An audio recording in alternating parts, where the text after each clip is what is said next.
Assalamualaikum warahmatullahi wabarakatuh. Kembali lagi di Betah Belajar Tajwid bersama saya, Nuhid.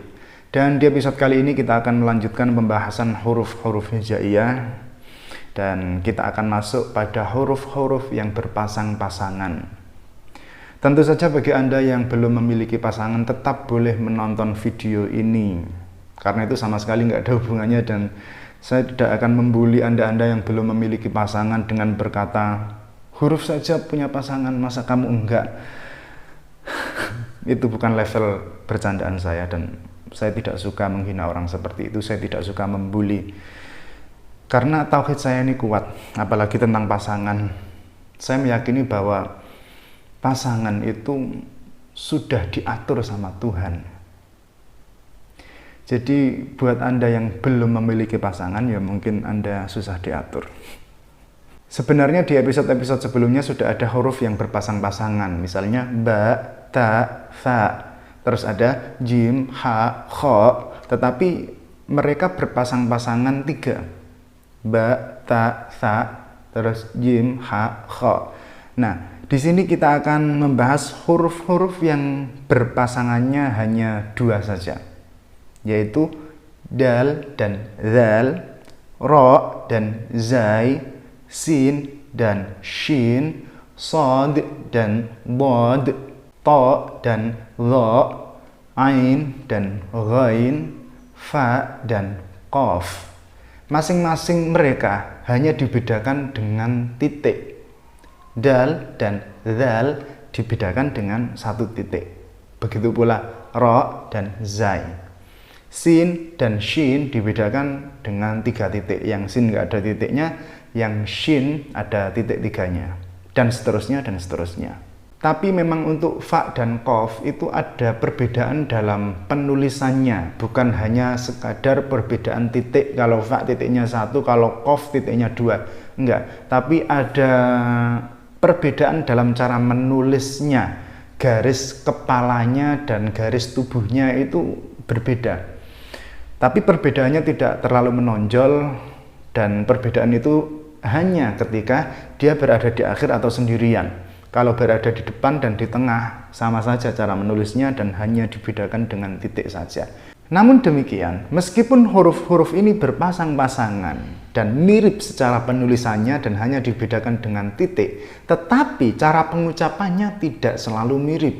Ada yang bahkan sama sekali berbeda dalam cara mengucapkannya. Baiklah, langsung saja kita masuk pada huruf-huruf tersebut. Yang pertama huruf dal.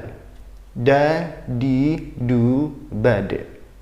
Ujung lidah yang bagian depan ketemu dengan langit-langit mulut yang bagian depan juga. Tetapi upayakan jangan sampai medok. Jangan da, di, du. Juga jangan terlalu kayak ada N di depannya kayak NDA.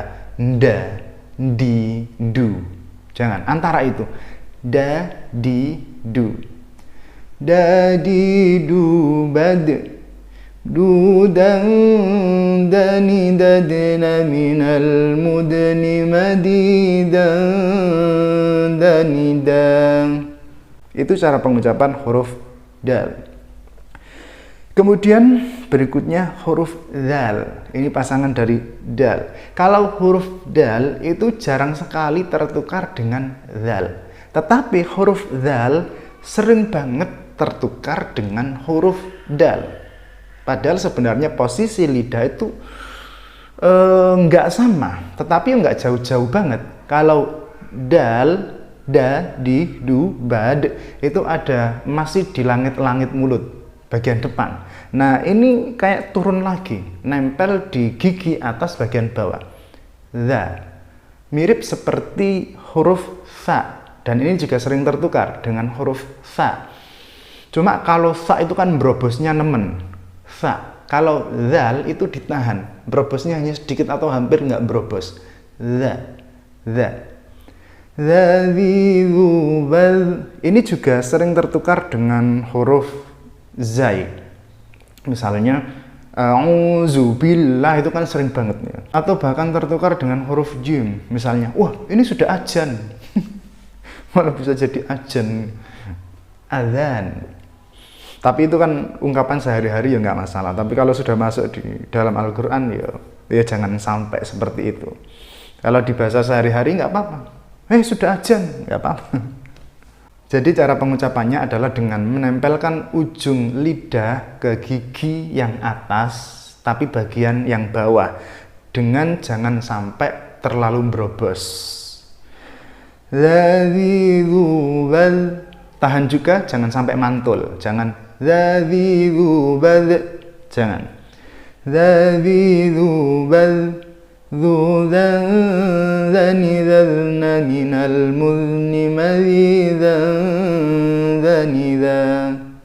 Berikutnya huruf ro. Ro, ri, ru, bau. Cara pengucapannya adalah dengan mempertemukan ujung lidah dengan langit-langit mulut bagian depan. Mirip dengan zal secara posisi lidahnya. Tetapi cara pengucapannya berbeda. Kalau ro itu ada getarannya. Ro, ri, ru. Tapi getarannya jangan terlalu berlebihan. Ro, ri, ru, bar. Nggak usah terlalu begitu, nggak usah terlalu berlebihan. Ya kira-kira getarnya berapa ya? 2 atau 3 kali saja. Ro, ro, ri, ru. Kecuali yang cadel nggak bisa mengucapkan huruf R.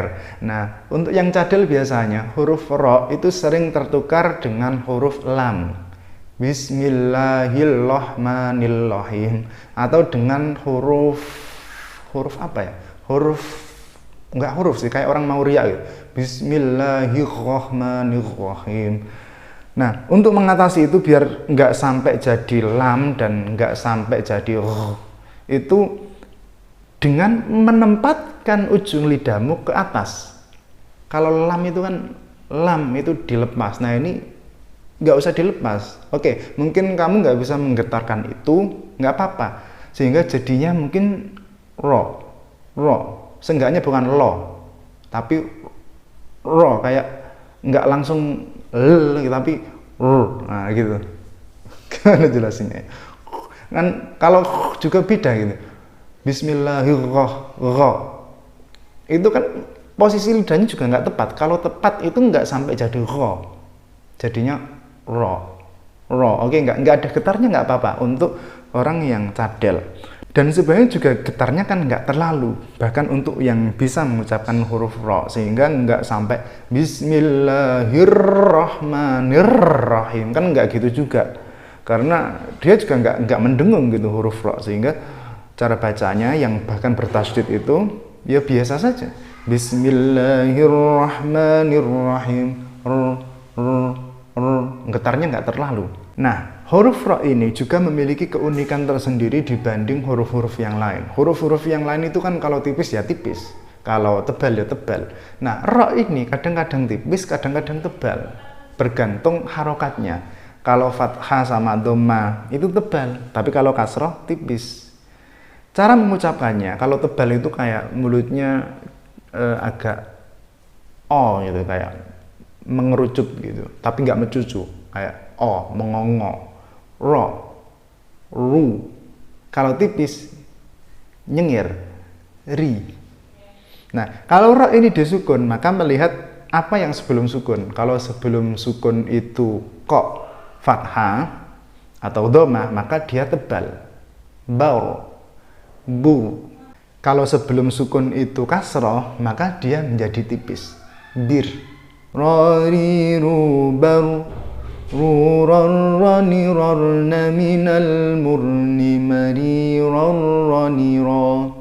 Selanjutnya huruf zai. Ada yang menyebutnya za seperti ro yang berakhiran alif dan hamzah. Ada juga yang menyebutnya zain seperti ain dan ghain. Tetapi yang lebih sahih adalah yang zai, meskipun nggak ada padanannya dengan huruf-huruf yang lain. Cara pengucapannya sangat sederhana, yaitu dengan membiarkan lidahnya ngelimpruk saja, nggak usah diangkat. Za, zi, zu. Dan ada semacam getaran. Ini getarannya berbeda dengan getaran ro. Kalau getaran ro tadi kan murni getaran di lidah gitu. Ro, ri, ru. Tetapi kalau zai ini getarannya itu hanya sekedar di udara yang kayak zzz. Lidahnya nggak getar, cuma udaranya saja kayak dipermainkan sehingga bergetar gitu. Zzz. Zazi zubaz zuzan zani zazna minal muzni mazizan zaniza. Berikutnya huruf sin. Sa, si, su, bas. Cara pengucapannya sangat sederhana, yaitu dengan membiarkan lidahnya ngelempreh saja. Lalu udara itu dibiarkan keluar begitu saja, tetapi ditahan sejenak di tengah-tengah lidah bagian agak depan sedikit. Sebenarnya lebih mudah langsung praktek sih daripada penjelasan itu. Ya biasa, sa, si, su, bas. Seperti kita mengucapkan huruf S saja, biasa. Sa, si, su, bas. Sa, si, su, bas. Su, san, sani, sasna, minal, musni, masi, san, sanisa. Berikutnya huruf shin. Ini sebenarnya juga sangat simpel, seperti huruf sin. Lidahnya dibiarkan ngelempreh saja, ngelimpruk. Tetapi dia di versi yang lebih besar. Udara yang dikeluarkan nggak lebih banyak sih, tapi lebih dahsyat. Jadi penahanan di tengah-tengah lidah sebelum akhirnya dikeluarkan itu tadi, itu lebih banyak daripada huruf sin. Atau sebenarnya mudahnya adalah kalau sin itu kayak kita tersenyum gitu, nyingir, sin, sa, si, su. Tapi kalau shin itu kayak gini, kayak apa ini namanya, mecucu, nggak mecucu sih, kayak orang kalau gitu. Atau kayak orang ngubrak ayam pas kalau kita mepe gaba itu gitu. Sha, shi, shu, sa, si, su. Yang sin kecil yang nggak ada titiknya, yang ada titiknya 3, sha, shi, shu. Sesimpel itu. Tetapi bagi sebagian orang ya kadang nggak simpel juga, sehingga huruf shin itu kadang diucapkan seperti huruf S dan Y. Sia, si, siu. Itu kan masih kecil juga gitu. Ya karena kalau ditransliterasi itu memang jadinya kayak S dan Y gitu. Kalau di Inggris S dan H, dan ya nggak gimana ya, nggak bisa gitu, nggak kayak gitu. Ya pokoknya itu tadi teorinya. Cara pengucapannya dia lebih besar. Sha bukan sia, shi bukan si, shu bukan siu.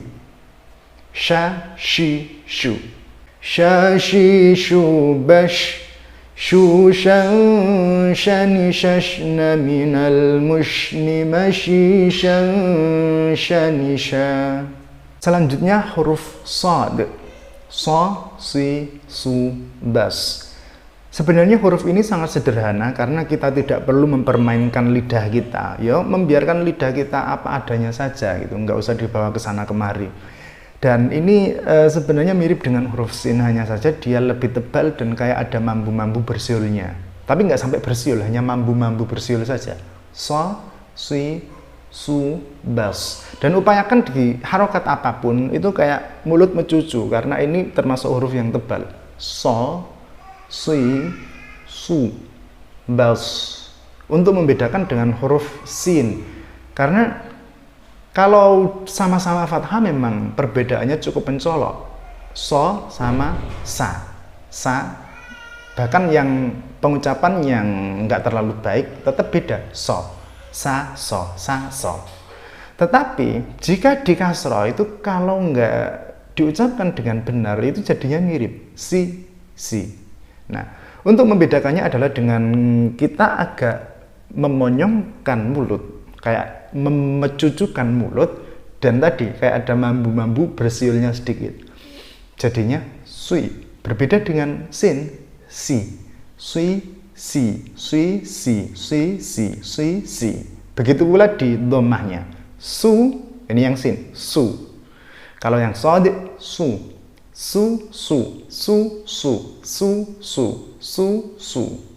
Kemudian yang sukunnya Bas untuk sin, sodnya bas. Bas, baus. Bas, baus. Sas, sos. Sas, sos. Sos, sas. Sosi, subas. Susan, sani, sosna, minal musni, masisan, sani, so. Selanjutnya huruf dhad. Ini adalah salah satu huruf ciri khas Arab. Di selain Arab kayaknya nggak ada huruf dhad. Nah, sekarang cara pengucapannya. Secara bentuk memang mirip dengan huruf shad, hanya dibedakan dengan titik. Tetapi cara pengucapannya sama sekali berbeda. Nah, untuk mengucapkan huruf dhad ini ada 3 cara. Kesemuanya menggunakan tepi lidah. Tepi lidah ini kalau pakai tepi lidah yang bagian kanan, kita bisa menempelkan dengan geraham yang kanan juga. Kalau kiri, kita bisa menempelkan dengan geraham yang kiri juga. Jangan disilang, repot nanti. Harus malik lidah dulu. Atau bisa juga kita menggabungkan dua-duanya. Sekarang kita coba yang kanan dulu ya, yang sebelah sini. Bo, jadi agak-agak ditahan juga. Jangan langsung di ngoboskan. Do, enggak. Ada kayak ditahan tapi mulutnya enggak sampai, bibirnya enggak sampai mingkem banget. Sehingga karena banyak juga itu yang baca walap do itu nggak benar. Jadi memang tertutup, ada angin yang kita tahan di situ, tetapi nutupnya cukup pakai ya lidah juga. Bibirnya masih kebuka sedikit, udaranya kita tahan dengan sisa lubang itu kita tutup dengan lidah. Kelihatan? Nggak usah kelihatan nggak apa-apa, pokoknya gitu lah. Bo, bo, di, du. Atau kita beralih ke yang kiri. Bo, di, du. Atau biar nggak terlalu miring-miring gini, kita gabungkan saja dua-duanya. Jadi masing-masing sisi kita tempelkan dengan geraham kanan dan kiri, sehingga jadinya bo, bo, bi, du. Terserah mau pakai yang mana. Badi, du, bad, du, dani, dadna, minal mudni, madi, dani, da. Berikutnya huruf to. Cara pengucapannya dengan mempertemukan ujung lidah dengan langit-langit yang bagian depan. To, ti, tu, ba, to. Dan ini adalah termasuk huruf yang tebal sehingga kita harus mempertahankan ketebalannya di setiap harokat.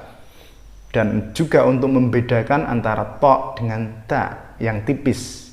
Kalau di fathah memang terlihat jelas, terdengar jelas perbedaannya. To dan ta. Misalnya ele-elean pengucapannya ta, to, ta. Beda. Tapi kalau ele-elean juga di bagian kasroh nggak bisa. Jadi ketebalan huruf to harus kita tonjolkan. Ti. Kalau yang ta, ti. Ti. Beda. Begitu pula di dhamma. Tu untuk yang ta, tu. Kalau to, tu. Begitu pula di sukun. Kalau ta, bat. Kemarin ada hamesnya, bat. Kalau to itu qalqalah, bato. Dan qalqalahnya itu karena tebal, dia tetap menebal, bato. Tati tu bato, tu tan tani tatna minal mutni mati tan tani ta. Selanjutnya huruf dha. Huruf dha ini nggak ada getarannya, nggak seperti zai, bahkan sangat berbeda dengan zai. Meskipun sering banget kita dengar orang mengucapkan huruf dha dengan zai. Misalnya astaghfirullahalazim dibaca astaghfirullahalazim. Itu kan banyak sekali. Untuk bahasa sehari-hari sebenarnya nggak apa-apa. Karena di Arab pun beberapa negara itu mengucapkan huruf dha itu dengan zai. Itu nggak masalah untuk bahasa sehari-hari. Tetapi saat membaca Al-Quran harus sangat dibedakan antara zai dengan dha. Dha ini sebenarnya malah lebih mirip ke huruf dzal. Hanya saja dha adalah versi tebalnya dari huruf dzal. Dzazi dzubal. Kalau dha, lo, li, lu, bal. Seperti tak dengan tok tadi. Nah, kalau sama-sama fathah sama. Kalau sama-sama fathah itu nggak terlalu terdengar berbeda. Dza, lo. Karena o sama a. Tapi kalau sudah kasroh, itu kalau nggak ditebalkan huruf dha, nggak dipertahankan ketebalannya, maka jadinya mirip. Maka ketebalan dha harus tetap dipertahankan. Sehingga beda antara dha dengan zal. Li. Dhamma juga gitu. Lu. Sukun juga gitu. Bal, bau. Wali, lu, bau. Dhanna minal mudni maghidhan dhanidha. Selanjutnya huruf ain. Huruf ain ini cara pengucapannya seperti kayak orang ngeden gitu. Ain, aum, ba ada di tengah-tengah tenggorokan. Ain, aum, ba. Ini sering tertukar dengan hamzah. A, I, U, ba. Karena posisinya agak-agak mirip. Bedanya yo kalau ain itu kayak ada ngedennya gitu, tapi yang jangan terlalu nggak usah kayak gitu juga, ya, biasa aja, tapi ada itunya. Ba. Selain itu terkadang huruf ain ini juga tertukar dengan huruf ng. Itu jadi ngangingu. Nasta'in jadi nastangin. Itu ada di beberapa daerah. Jadi pengucapan yang benar adalah ba. Ba. Ani ana minal mu'ni ani. Berikutnya huruf ghain. Huruf ghain ini letaknya ada di ujung tenggorokan. Gha, jangan go ya. Gha. Ghawiru bau. Huwan ghanidhan minal muni mawighan ghanidha. Selanjutnya huruf fa. Cara pengucapan huruf fa ini adalah dengan menempelkan bibir bawah dengan gigi yang atas. Fa. Ini meskipun sebenarnya sangat berbeda dengan huruf waw, tapi sangat sering tertukar. Misalnya fa innallaha dibaca wa innallaha. Kenapa itu bisa terjadi padahal sangat berbeda? Sebenarnya nggak beda-beda banget sih, karena begitu kita nggak mempertemukan antara bibir bawah dengan gigi yang atas, ya jadinya fa, wi, fi, wu, fu. Itu sebabnya kenapa meskipun terdengarnya sangat berbeda, kok sering tertukar. Fa, fi, fu, baf, fu, fan, fani, fafna, minal mufni, ma, fi, fan, fani, fa. Huruf berikutnya qaf. Cara pengucapan huruf qaf itu dengan mempertemukan lidah bagian belakang dengan langit-langit yang bagian belakang juga. Nunjuknya agak susah, bagian belakang. Ko, ki, ku.